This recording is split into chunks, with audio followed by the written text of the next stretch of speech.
कहता, तू कहता, मैं कहता, तू कहता। और ये मैं है बिहारी जी का मेन उपवास। आज ना मैं बहुत ही जल्दी उठी हूँ और नहा ली हूँ और अब कर रही हूँ अपने भगवान जी का काम, लड्डू गोपाल का। तो ये मेरा पहला ही काम होता है, पूजा के बर्तन में किचन में लेकर आई। पूरी किचन मेरी साफ़ सुथरी है क्योंकि रात को ही मैं नॉर्मली कर देती हूँ और मतलब कल रात को तो मैंने स्पेशली करी थी क्योंकि आज मुझे कुछ ऐसा करना है जो बहुत ही स्पेशल है। और बाहर ना कुछ काम चल रहा है, जो कारपेंटर वगैरह हैं तो उनका सामान फैला हुआ है। और मैंने क्योंकि पूजा कर ली है तो मैं सुबह उठते ही सबसे पहले जो मेरे घर की एंट्रेंस का दीपक है वो तो जला ही देती हूँ। तो देखिए लाइट जला के दिखाती हूँ आपको, ये जल गया है।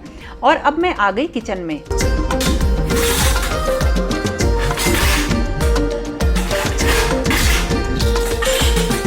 अपनी पूजा के सारे बर्तन धो के मैंने पूजा करी और करीब 5:30 तक मेरी पूजा हो गई और उसके बाद मैं किचन में अपने काम करने आ गई। आज ना मैं कुछ स्पेशल बना रही हूँ, अभी आगे बताती हूँ क्यों बना रही हूँ।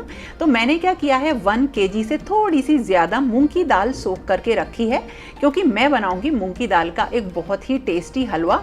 अब 1 किलो दाल का मतलब है कम से कम 2.5 से 3 किलो हलवा तो ये बनना ही है। लेकिन इतने ढेर सारे हलवे का क्या होगा, एक्चुअली ये सब प्रसाद में लगेगा।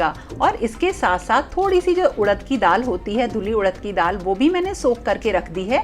और इसके साथ साथ जो मेरी आगे की तैयारी है वो भी करूंगी। आलू मैंने बॉईल होने रख दिए हैं और इन दोनों दालों को करीब बस 1 घंटे के करीब मैंने सोख होने के लिए रखा है। मैं कहता आँखों की देखी, तू कहता कागज खेलेगी, तेरा मेरा मनवा एक कैसे होने दे। अभी ऐसे बज रहे होंगे करीब 6:30। अभी बिल्कुल जरा सी धूप निकली है और मैंने सुबह से ही काम इसलिए शुरू कर दिया है क्योंकि आज मैं फिर से बिहारी जी की, श्री बांके बिहारी जी की रसोई अपने घर में बना रही हूँ। यानी कि आज मैं अपने घर से बना के लेकर जाऊंगी उनके लिए भोग और वहाँ पे लगवाऊंगी। तो जो भी लगता है भोग, उसमें सारी चीज़ें जो है मौसम के अकॉर्डिंग और समय के हिसाब से जो है बनती हैं।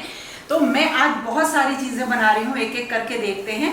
और फिर से मैं यही बात कहूँगी कि मैं अपने आप को बहुत सौभाग्यशाली मानती हूँ कि मैं बांके बिहारी जी के लिए, श्री बांके बिहारी जी के लिए अपने घर से कुछ रसोई और अपने घर से मतलब कुछ चीज़ें बना के लेके जाती हूँ और मेरी अपनी रसोई में श्री बांके बिहारी जी का प्रसाद बनता है।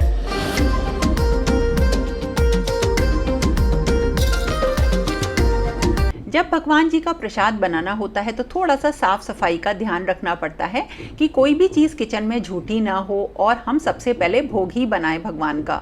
तो आलू बॉईल कर ली हैं मैंने और इसके साथ साथ सबसे पहले जो मूंग की दाल थी उसमें से सारा पानी निकाल लेना है, बिल्कुल भी पानी नहीं रहना चाहिए।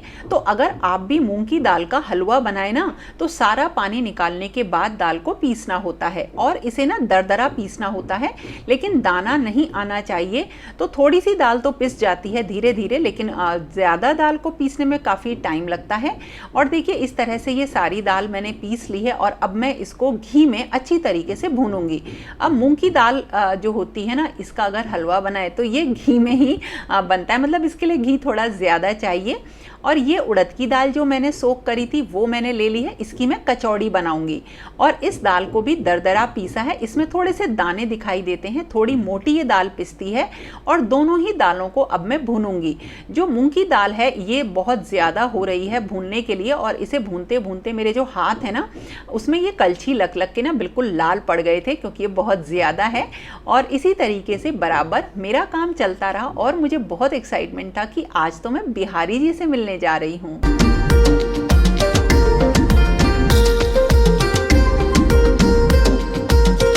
और थोड़ी सी मैंने दाल इसमें से निकाल के अलग कर ली क्योंकि इतनी दाल मुझसे एक बार में नहीं भुनी जा रही थी।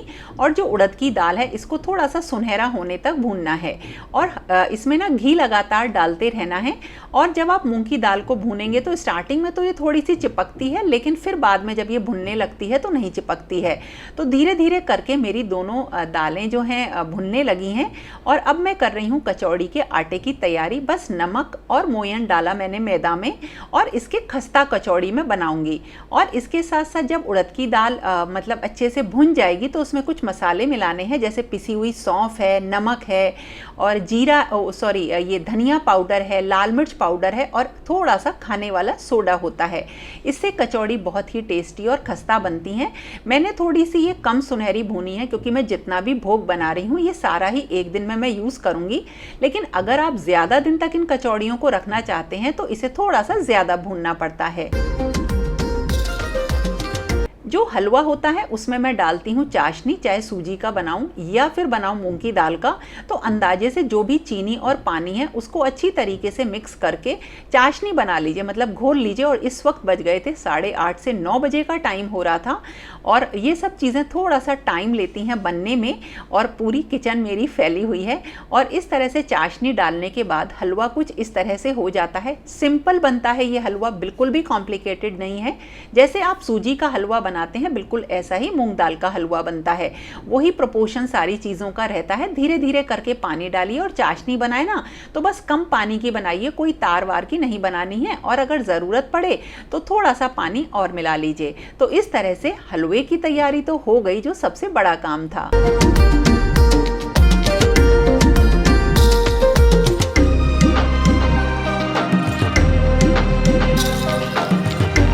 और अब आई खस्ता कचौड़ी की बारी। ये काफ़ी दिनों तक ख़राब नहीं होंगी और ये लेकिन बनने में टाइम लेती हैं। बहुत धीरे धीरे मतलब फ्लेम पे इसको सेकना होता है। और साथ के साथ मुझे 2 सब्जियां बनानी थी, एक तो आलू की और एक काशी फल की मीठी सब्जी। जो भोग लगता है उसमें थोड़ा सा मैंने टमाटर अवॉइड किया आज डालना, क्योंकि कचौड़ी के साथ और पूड़ी के साथ ना यही सब्जी अच्छी लगती है। थोड़ी सी काली मिर्च पड़ी हुई और मेरी पूड़ियाँ भी सिक गई। और इस तरह से थोड़ा सा मुझे ब्रेक भी लेना था क्योंकि सारा काम हो गया था। तो मैंने बैठ के सारे अपने जितने मेवे पड़ेंगे उनको भी कट कर लिया।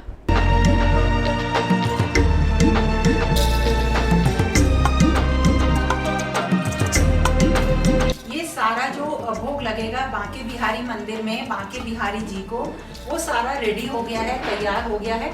बस अब मुझे इन सबको पैक करके ले जाना होगा।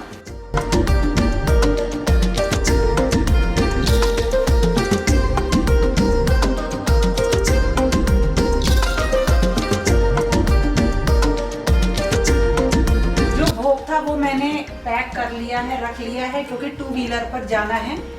और अब मैं जा रही हूँ ठाकुर श्री बांके बिहारी जी के मंदिर में ये सारा भोग लगाने के लिए। रेडी हूँ बिल्कुल। और मैं और शानू जा रहे हैं। और शानू अभी एक दिन पहले ही आया था, उसकी छुट्टी हुई थी और उसे कल जाना भी है। तो उसने बोला कि माँ मैं आपको साथ लेके चलता हूँ।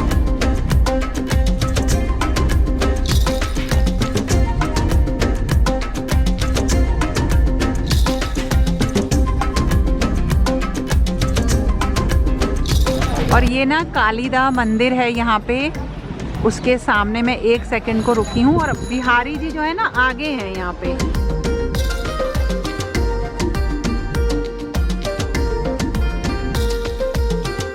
तो कैमरा संभल के रखना है। तो पतली पतली गलियाँ हैं। तो हम आ गए ठाकुर श्री बांके बिहारी जी के मंदिर में। देखिए कितना प्राचीन मंदिर है और हर एक कोई ऐसा लगता है कि उन्हीं के लिए व्यस्त है। और मेरे घर से काफ़ी दूर पड़ता है, लेकिन यहाँ पर आने की जो मेरी उमंग होती है और मेरा जो उत्साह होता है वो बिल्कुल ही अलग लेवल का होता है। और फिर से हमें मिल गए हैं। देखिए इनसे हमारी पहले भी मुलाकात हुई थी। अभी दोबारा आएंगे, फिर मिलेंगे। हाँ जी, दोबारा फिर मिलेंगे।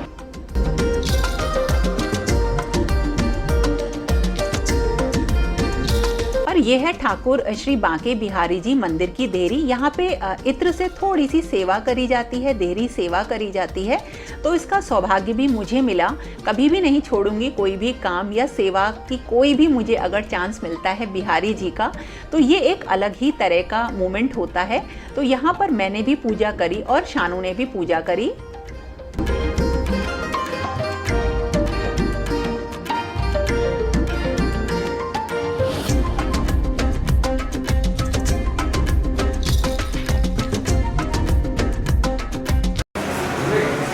और ये है बिहारी जी का मेन द्वार। और यहाँ पे शानू जो है सेवा कर रहा है उनकी। और ये पूरा देखिए मंदिर है इस तरह से। और ये हैं जगमोहन। ये देखिए जगमोहन है जहाँ पे कि सब लोग, आप सब लोगों को दर्शन होते हैं। ये वो एरिया है और ये है बिहारी जी के द्वार। आज किसी का बर्थडे है, अच्छा। बर्थडे तो उसमें ये सजावट कराई, क्योंकि बंगले अब इस समय बंद हुए हैं, तो अब क्या है ना, गुब्बारों की सजावट हो जाती है जब जैसे किसी का एनिवर्सरी हो या किसी का बर्थडे हो। ये है साइड का हिस्सा और आज किसी का जन्मदिन है, जैसे सोमनाथ जी बता रहे थे, तो जन्मदिन है उसकी वजह से सजावट हो रखी है। और यहाँ पे कभी कभी जब बिहारी जी विराजते हैं तो इसी जगह के ऊपर ही है ना, यही है वो एरिया जहाँ पे उन्हें बंगले में बाहर आते हैं, बंगले पे जब बाहर आते हैं तो ये है देखिए मंदिर। जन्माष्टमी भी बाहर आएंगे, तो वहीं पे जैसे अभी जन्माष्टमी है हमारे यहाँ 7 तारीख की। अच्छा हाँ, जन्माष्टमी कौन सी डेट की है? जन्माष्टमी बांके बिहारी जी में 7 सितंबर की बनाई जा रही है। अच्छा 7 सितंबर की है। जन्माष्टमी। तो लोगों को बहुत इस चीज़ में कंफ्यूजन था, लेकिन 7 सितंबर की है। हाँ, बांके बिहारी जी में 7 सितंबर की जन्माष्टमी है। तो जो उनका जन्म कराएंगे वो 7 सितंबर की रात को जन्म होगा। अच्छा। 8 का नंदोत्सव। अच्छा 8 का नंदोत्सव है, ठीक है।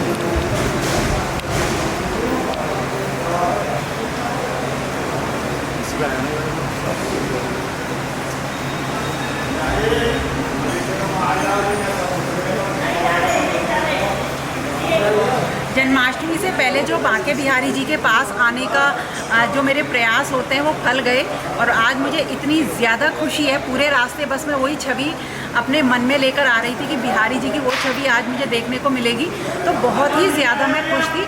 तो ये तो मेन जगह है जो आप बिहारी जी की देखते हैं और साइड में और होते हैं जहाँ पे उनका गर्भगृह वगैरह है। अभी उनके जो दर्शन है वो बंद है और उनके दर्शनों का समय जो है समय के हिसाब से बदलता रहता है। तो अब चलते हैं आगे और दर्शन करते हैं इस जगह के। इतनी पवित्र जगह है जहाँ पे सबकी ही मनोकामनाएं पूरी होती हैं, जितने भी हमारे पाप होते हैं वो सारे हटते हैं।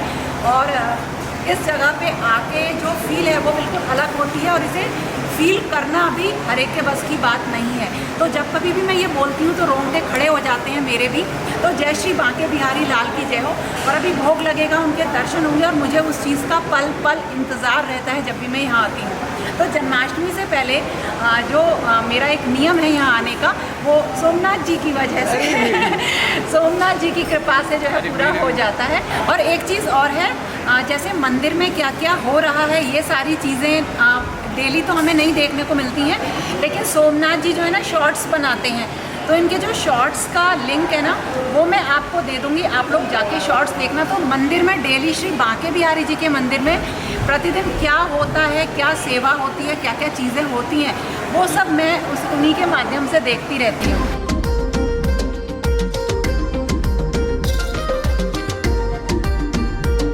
और ये है वो जगह जहाँ पर बिहारी जी की सेवा की सारी सामग्री रखी रहती है।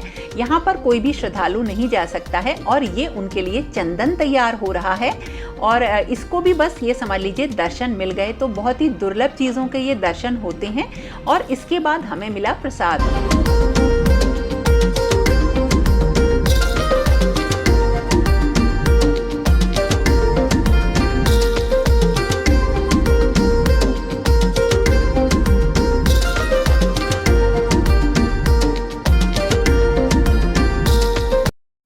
इससे बड़ी सौभाग्य की क्या बात होती है कि मेरी रसोई का बना हुआ भोग जो है ठाकुर श्री बांके बिहारी जी को लगा। मतलब मेरा तो जीवन एकदम धन्य मैं समझती हूँ हो गया। इस वक्त बहुत ही ज़्यादा भीड़ है मथुरा में मंदिरों में, तो अगर आप वृद्ध हैं या बीमार हैं और बच्चे अगर आपके साथ हैं तो इन दिनों थोड़ा सा आने को अवॉइड करिएगा। तो देख लीजिए ये है मेरा भोग जो कि अब प्रसाद बन गया।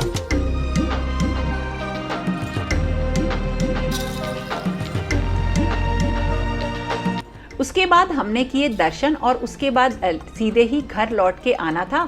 मतलब दिन एक ऐसा दिन है जो कि मुझे ऐसा लगा कि जल्दी से जल्दी मैं आप लोगों को इस जगह के दर्शन भी पहुंचाऊं।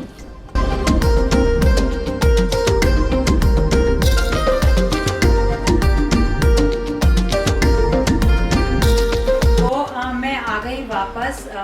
मतलब अच्छा लगा, बहुत बढ़िया दर्शन हुए। लेकिन हाँ, मंदिर में बहुत भीड़ भाड़ तो हो ही रही है अब जैसे जैसे जन्माष्टमी नज़दीक आती है। लेकिन हाँ, दर्शन अच्छे हो गए, अच्छा लगा। और जन्माष्टमी से पहले मेरा भोग भी भगवान जी को लग गया। तो दोस्तों ये था एक ठाकुर श्री बांके बिहारी जी महाराज के भोग का प्रसाद का एक वीडियो। कैसा लगा ज़रूर बताना, और इस वीडियो पे तो आप सबके लाइक बनते ही हैं। तो फिर मिलेंगे कुछ ऐसे ही नए वीडियोस के साथ। तब तक के लिए okay friends, thank you and bye bye. जय श्री राधे।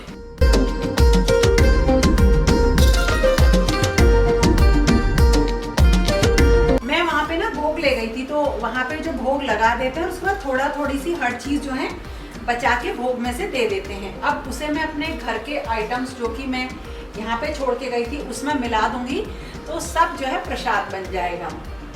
तो अब वही मैं सब निकालूंगी, प्रसाद बनाऊंगी और हम सब बैठ के उसे आएंगे। तो ये था मेरा एक प्रोडक्टिव दिन। और जो ये वहाँ से मिलते हैं ना, इन सब के मैं कुछ ना कुछ ठाकुर जी के लिए ही बना लेती हूँ, चीज़ें संभाल के रख लेती हूँ। और ये है प्रसाद।